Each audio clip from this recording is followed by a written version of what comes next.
Hi friends, chicken బ్రెస్ట్ని ఎలా cook చేసుకోవాలో చూద్దాం. చికెన్ క్లీన్ చేసుకుని దానికి ఫోర్క్తో ఘాట్లు పెట్టుకోవాలి. నిమ్మరసం ఆయిల్ పోసి బాగా మసాజ్ చేయాలి దాన్ని. అల్లం వెల్లుల్లి పేస్ట్, గరం మసాలా, పెప్పర్, ఉప్పు, కారం, పసుపు, కార్న్ఫ్లోర్ వేసి చికెన్కి బాగా పట్టించాలి. ఇప్పుడు ఎగ్ని బీట్ చేసుకుని అందులో కొంచెం ఇలా పట్టించిన బ్రెస్ట్ పీస్ని ఒక 10 మినిట్స్ పక్కన ఉంచేసేయాలి. తర్వాత ఎగ్ బీట్ చేసి అందులో కొంచెం ఉప్పు, కొంచెం పెప్పర్ పొడి వేసి బాగా బీట్ చేసి అందులో దీన్ని కూడా డిప్ చేసి బ్రెడ్ క్రమ్స్లో కూడా డిప్ చేయాలి. పాన్ పెట్టి అందులో కొంచెం ఆయిల్ పోసి ఈ బ్రెస్ట్ పీస్ని వేసి బాగా సిమ్లో వేగనివ్వాలి.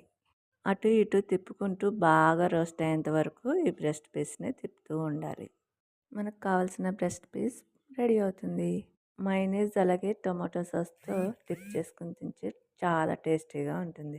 ఇలాంటి మంచి మంచి వీడియోస్ కోసం లైక్ చేయండి, షేర్ చేయండి, కామెంట్ చేయండి, సబ్స్క్రైబ్ చేయండి. Thank you for watching friends.